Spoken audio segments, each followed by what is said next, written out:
Shalom, saudara-saudara yang terkasih dalam Kristus Yesus. Sebelum kita memulai setiap aktivitas kita yang boleh Tuhan percayakan kepada kita, marilah kita sejenak disapa oleh firman Tuhan. Tapi sebelumnya kita bersatu di dalam doa. Sungguh kami mengucap syukur ya Tuhan buat penyertaan-Mu di dalam kehidupan kami. Buat anugerah nafas kehidupan.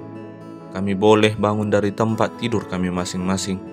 Dan kami boleh melalui malam yang gelap. Hanya oleh dengan penyertaan Tuhan, kami dapat bangun pada pagi hari ini. Sebentar ya Tuhan, kami ingin disapa oleh firman-Mu. Berfirmanlah Engkau ya Tuhan, karena kami telah siap mendengarkan. Hanya di dalam nama anak-Mu Tuhan Yesus Kristus kami telah berdoa dan penuh pengucapan syukur. Amin. Firman Tuhan pada Selasa 20 September 2022 didasarkan kepada 2 Samuel pasal yang ke-12. Ayat yang ke-13, demikian firman Tuhan.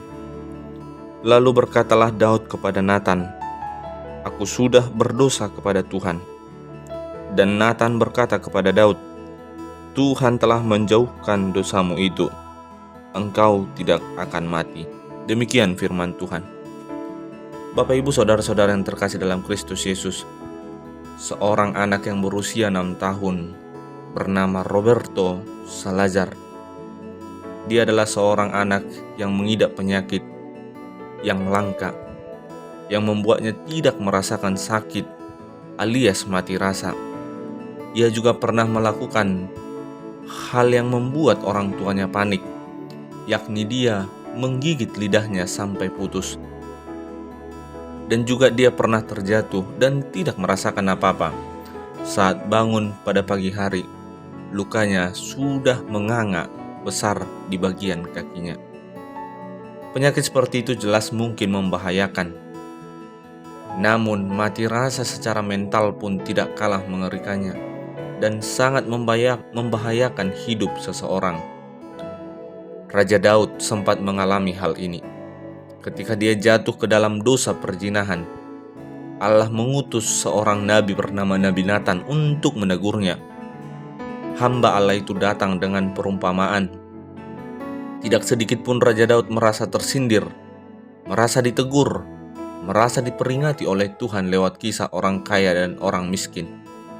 Malah ia menyangka bahwa kisah itu sungguh-sungguh terjadi, sehingga ia mengutuk keras perbuatan itu dan mengharuskan si orang kaya membayar ganti rugi dan mesti dihukum mati. Bagaimanakah dengan hidup kita?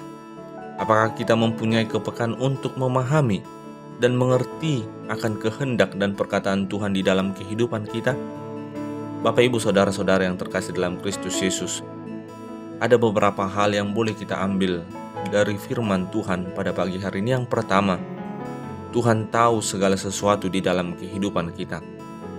Kalau kita boleh membaca pada ayat yang pertama sampai ayat yang ke-10, mengajarkan di mana kehidupan kita, bahwa Allah mengetahui segala sesuatu yang terjadi di dalam kehidupan kita. Ketika dengan sembunyi-sembunyi dan tidak terus terang kita di hadapan oleh Allah, melakukan hal-hal yang menyakiti hati Allah, yakni dosa. Sekalipun itu hanya persekongkolan beberapa orang, tetapi di hadapan Allah segala sesuatunya terlihat. Dan yang kedua yang boleh kita ambil adalah teguran itu sakit, tetapi teguran itu dapat menyembuhkan.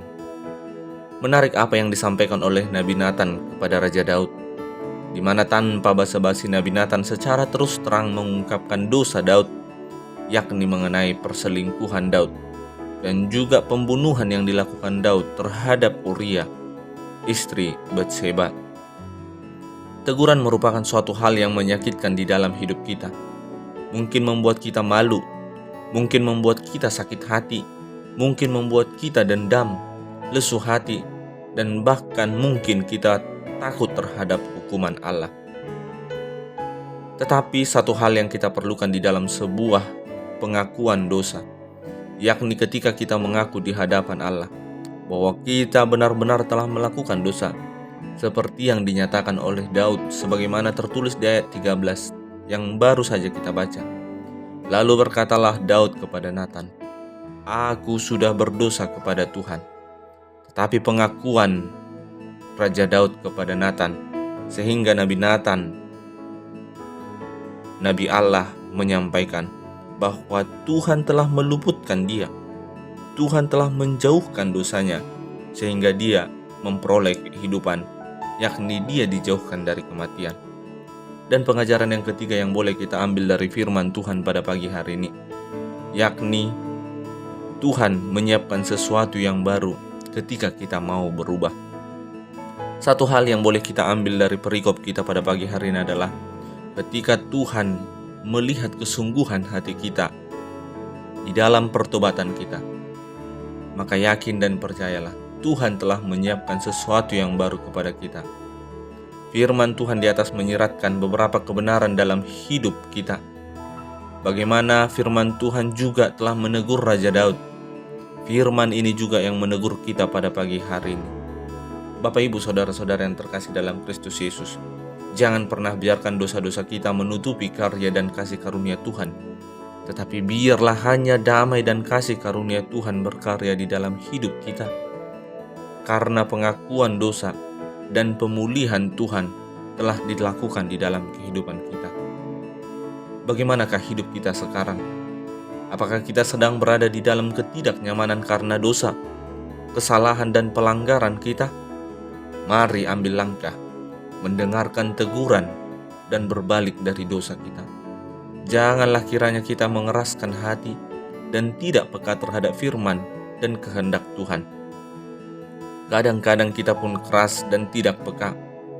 Tuhan telah menegur kita berbagai cara, mungkin lewat khotbah, tapi pikiran kita mungkin langsung tertuju kepada orang asing, pasangan, tetangga, teman kerja, kerabat, dan tidak pernah mengintrospeksi diri. Jika selama ini kita tanpa sadar kita kurang peka, marilah minta hati dan telinga yang sensitif. Berdoa agar Tuhan memperbaharui hidup kita, sehingga ketika Dia berbicara, kita mampu peka terhadap firman Tuhan. Ketika Tuhan menegur kita, kita mau berubah. Dengan demikian, teguran yang Tuhan berikan kepada kita mungkin sakit, tapi ketika kita mau mengaku dosa dan bertobat di hadapannya, maka teguran itu justru memberikan kehidupan, menjadi obat yang luar biasa untuk memulihkan dan mengubah kehidupan kita. Kita boleh diubahkan dan kembali merasakan berkat-berkat Tuhan. Selamat menjalani aktivitas kita pada pagi hari ini. Tuhan Yesus memberkati dan menguatkan kita. Amin. Kita bersatu di dalam doa. Sungguh kami mengucap syukur ya Tuhan buat firman-Mu yang menegur, menyapa kami pada pagi hari ini. Terlebih mengingatkan kami ya Tuhan melalui Raja Daud yang ditegur oleh Nabi Nathan yang Engkau utus. Bagaimana ketika kami mau mengubahkan hati kami, bagaimana ketika kami mau bertobat. Ingatkan kami ya Tuhan, pemulihan itu akan memberikan jalan berkat-berkat Tuhan di dalam kehidupan kami. Tegur kami ketika kami salah ya Tuhan. Ingatkan kami ketika kami telah melenceng dari kehendak-Mu, sehingga demikian kami selalu tinggal dan hidup di dalam Engkau. Terima kasih ya Tuhan, hanya di dalam nama anak-Mu Tuhan Yesus Kristus kami telah berdoa dan mengucap syukur. Amin.